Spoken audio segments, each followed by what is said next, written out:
유엔 총회 참석을 위해 미국 뉴욕을 방문 중인 문재인 대통령이 방금 전 도널드 트럼프 미국 대통령과의 정상회담에 돌입했습니다. 양국 정상은 하노이 노딜 이후 교착 상태에 빠진 북미 간 비핵화 협상을 촉진하는 방안 등에 대해 의견을 교환하고 있는 것으로 전해졌습니다. 내년부터 우리나라가 부담할 주한미군 방위비 분담금 규모를 정하는 한미 간 협상이 오늘부터 내일까지 이어집니다. 미국이 대폭 증액을 요구할 것이라는 전망이 나오는데 협상 첫날부터 양측이 치열한 기싸움을 펼칠 것으로 보입니다.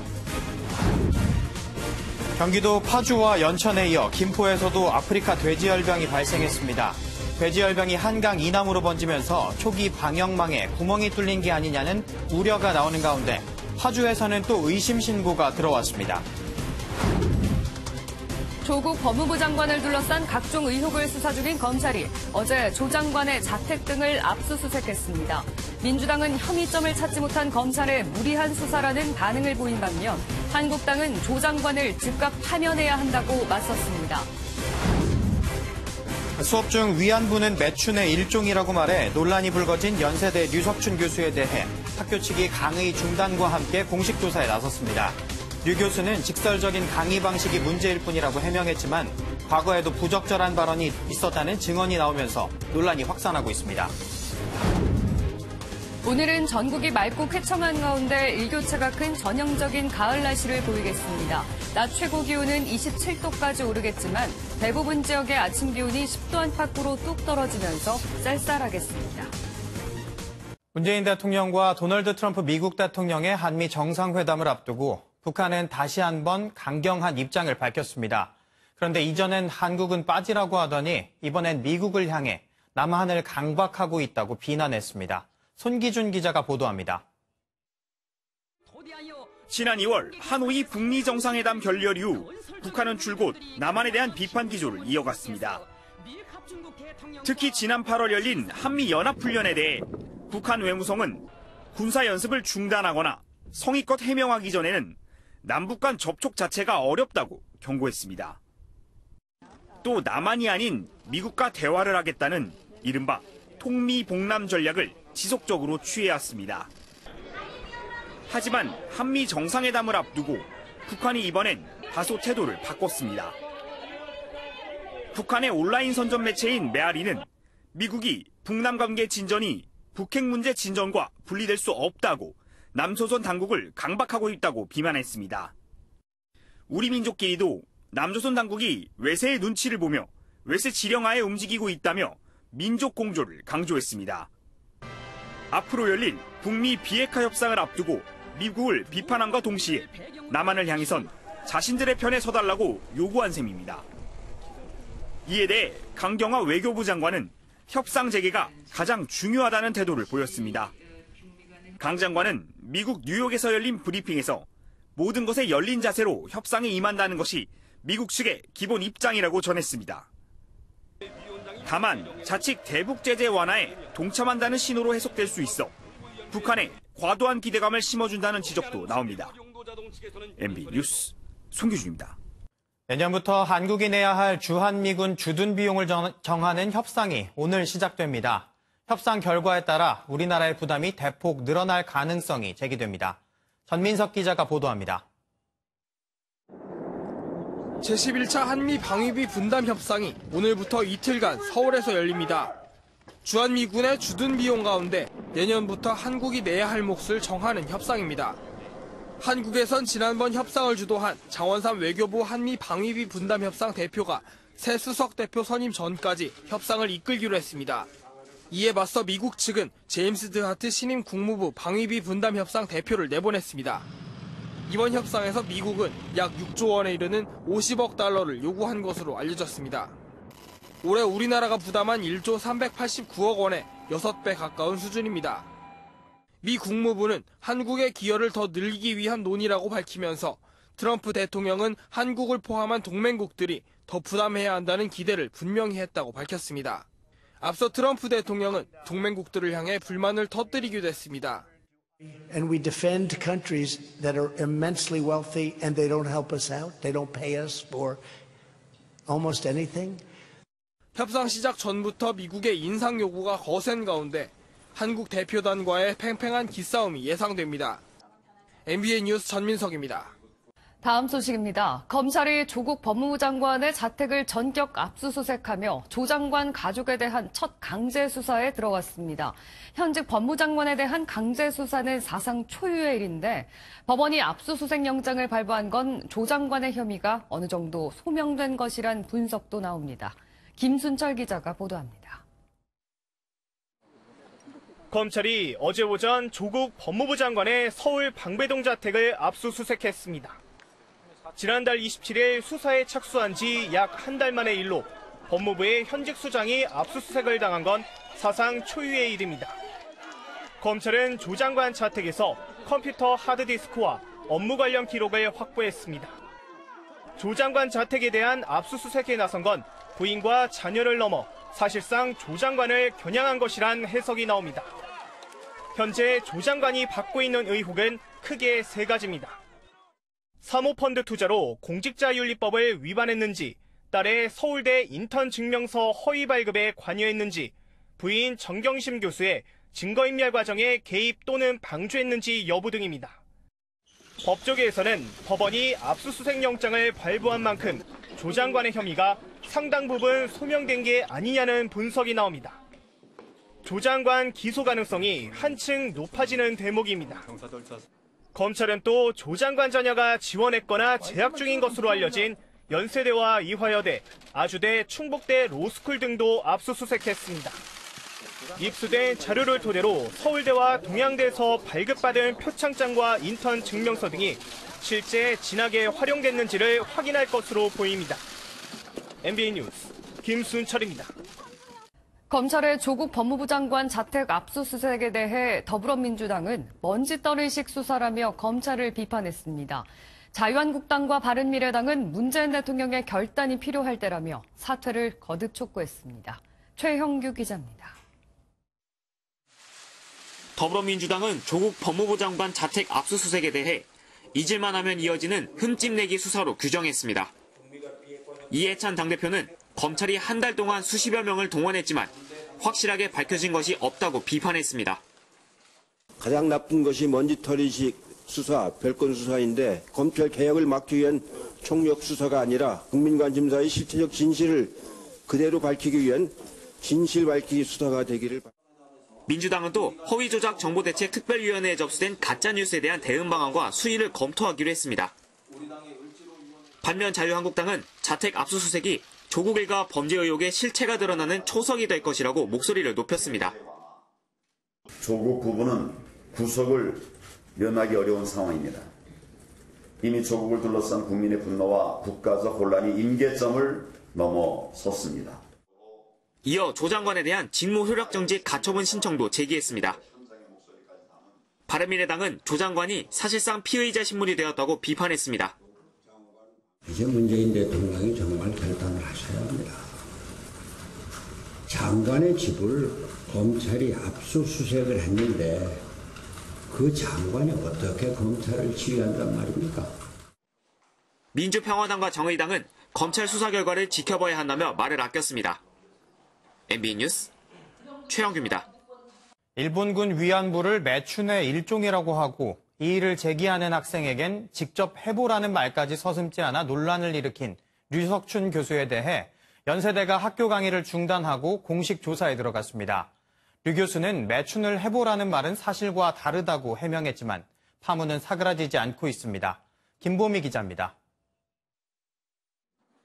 류석춘 연세대 교수의 연구실 출입문에 학생들이 붙인 메모지가 가득 붙어 있습니다. 수업을 거부한다, 당신을 원하지 않는다 등 모두 류 교수를 규탄하는 내용입니다. 지난 19일 류 교수가 수업 도중 일본군 위안부가 매춘의 일종이라고 발언하면서 파장이 확산되고 있습니다. 지금 있는 매춘부랑 예전에 위안부를 지금 동급으로 본다는 말씀이세요? 그 사람들이 살기가 어려서 그 매춘으로 들어가겠대요. 지금 현재 매춘을 하고 있는 여자들이 많잖아요. 이 일을 제기하는 학생들의 질문에 류 교수는 직접 해보라는 말까지 서슴지 않았습니다. 궁금하면 한번 해볼래요? 지금도 그래요, 지금. 류 교수의 발언이 알려지자 연세대 학생들과 총학생회는 류 교수의 파면 등 중징계를 촉구했습니다. 성적인 폭력으로 이렇게 느껴질 수 있는 발언을 한 것에 대해서는 크게 문제 삼아 볼 여지가 있는 것 같습니다.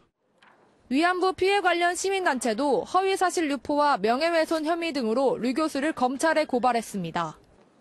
연세대도 어제 류 교수의 전공 수업 강의를 중단시키고 진상조사에 착수했습니다. 류 교수는 입장문을 통해 강의실 발언은 교수와 학생 간의 토론으로 끝나야 하며 매춘을 권유하는 발언은 궁금하면 학생이 조사를 해보라는 취지였다고 해명했지만 파문은 가라앉지 않고 있습니다. MBN 뉴스 김봄입니다. 어제 아프리카 돼지열병 의심 신고가 접수됐던 경기 김포의 농장이 확진 판정을 받았습니다. 한강 이남 지역까지 뚫린 건데요. 조금 전에는 파주에서도 확진 판정을 받았다는 소식이 들어왔습니다. 일주일 사이에 벌써 4번째 확진 판정이자 파주에서는 2번째로 발생한 겁니다. 김종민 기자가 보도합니다. 어제 오전 신고가 접수됐던 경기도 김포시의 아프리카 돼지열병 의심 농가가 정밀 검사 결과 감염된 것으로 확인됐습니다. 국내에서 3번째, 한강 이남에선 첫 번째 확진 판정입니다. 지난 17일 처음 확진 판정이 난 파주 농장에서 13km, 연천 농장에서는 45km 정도 떨어져 있는 곳으로 반경 10km 방역대를 벗어나 있습니다. 확진 판정이 나면서 이곳 농장에서 기르던 돼지 1,800여 마리와 반경 3km 이내 8개 농장의 돼지 3천여 마리는 살처분 대상이 됐습니다. 방역 당국은 임진강과 한강 하구에 바이러스가 있는지 검사를 확대하고 고강도 소독에 나섰습니다. 소독약과 생수피해 도포 등 그간의 방역 조치들을 조속히 최고 수준으로 끌어올려야 합니다. 하지만 기존 발병 농장들과 공통점을 찾기가 쉽지 않아 어떻게 한강 이남 지역까지 확산한 건지 오리무중입니다. 해당 농가는 울타리가 설치돼 있고 야생 멧돼지가 침입한 흔적도 없는 것으로 알려졌습니다.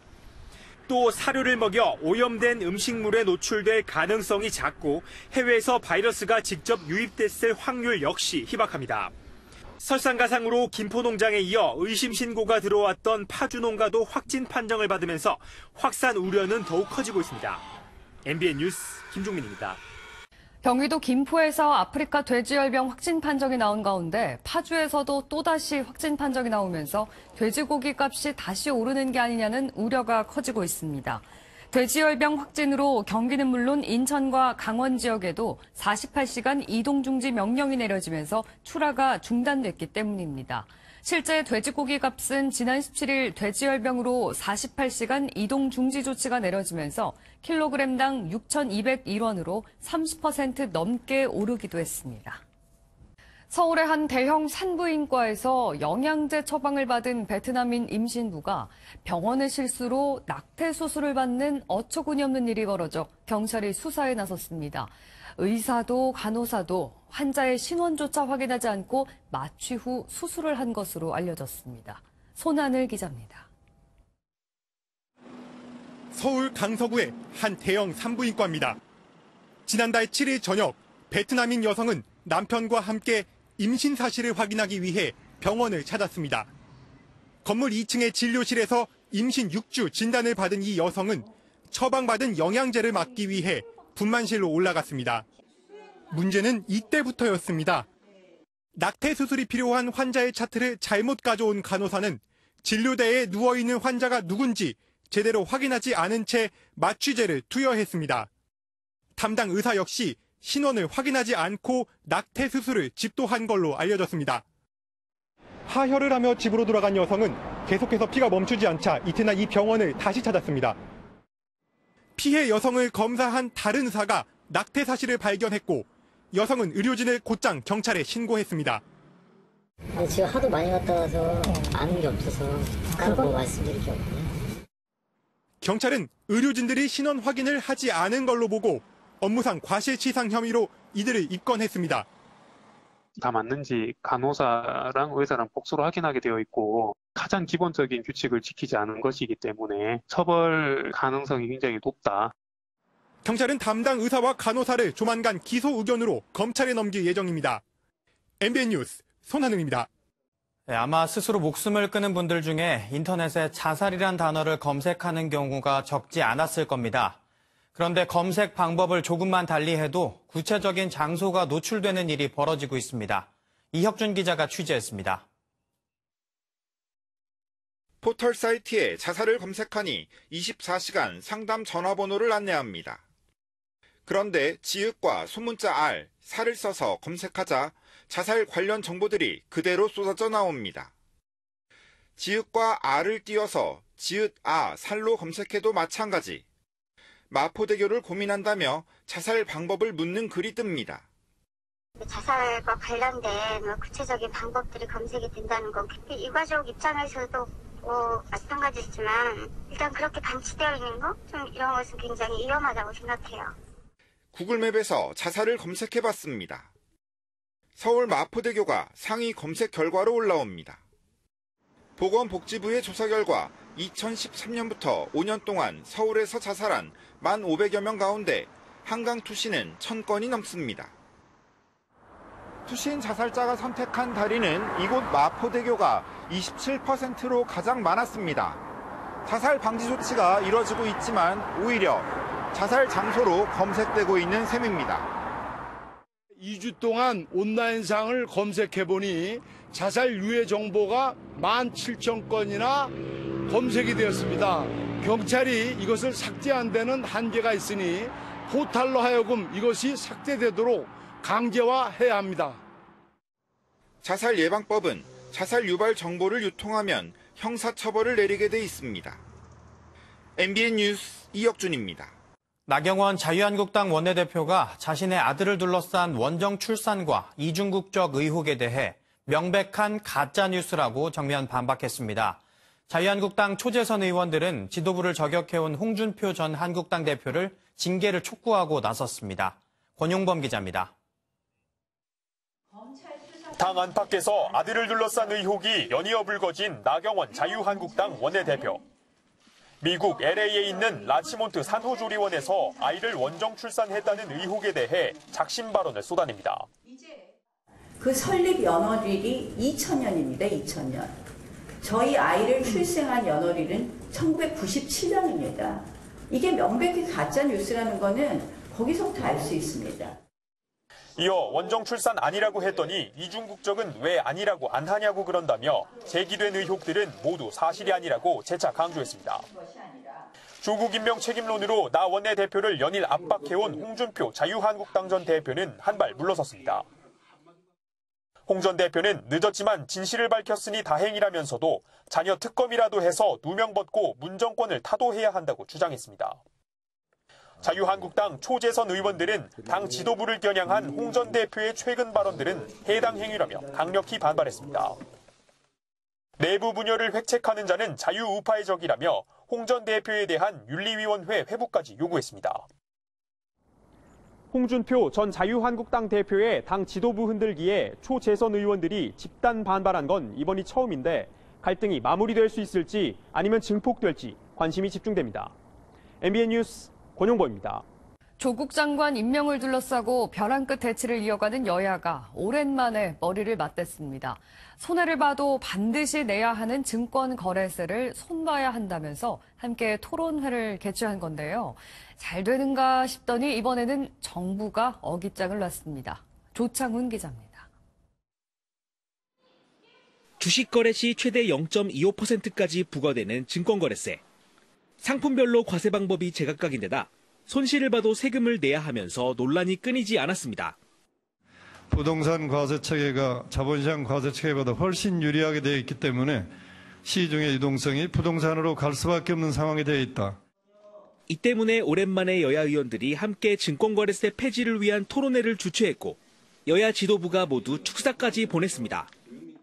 여야가 함께 하니까 이번에는 뭔가 좀 달라지겠구나. 가능성이 꽤 있어 보이는구나 아마.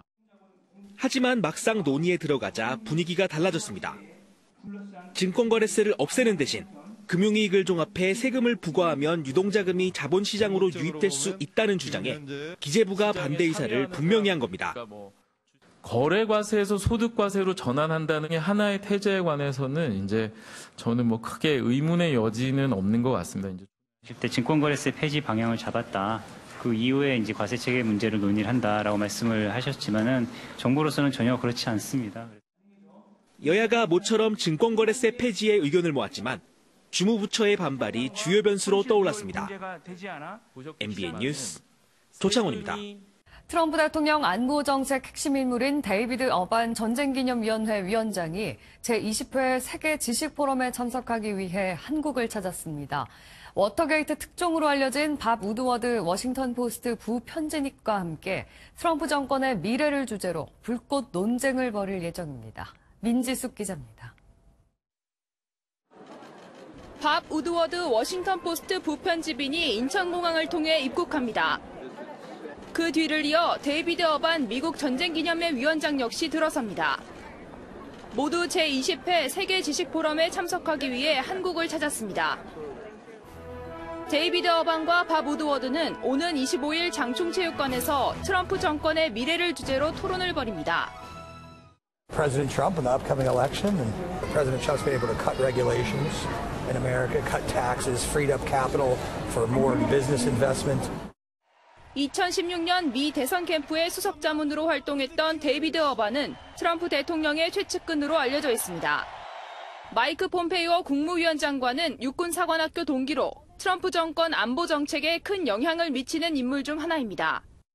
밥 우드워드는 워터게이트 보도로 닉슨 대통령을 물러나게 했던 만큼 트럼프 정권의 정책을 두고 날선 공방이 펼쳐질 것으로 보입니다. MBN 뉴스 민지숙입니다. 얼마 전 엘러 간사의 가슴 보형물이 희귀암을 유발하는 것으로 알려졌죠. 해당 보형물을 이식받은 1,100여 명의 여성들이 엘러 간사를 집단 고소했습니다. 이수아 기자입니다. 마스크를 쓴 여성이 암에 걸릴까 매일이 지옥 같다고 쓰인 피켓을 들고 있습니다. 미국 엘러간이 생산한 거친 표면 가슴 보형물을 이식받은 여성들입니다. 9년간 꾸준히 평상시에도 찌르는 듯한 통증이 있었고요. 옆으로 자거나 엎드려서 잘 때 통증이 찌릿찌릿하게 해서 잠이 깰 정도로. 모두 1,153명의 여성이 해당 제약사에 손해배상을 요구하는 고소장을 제출했습니다. 청구 금액은 모두 510억 상당입니다.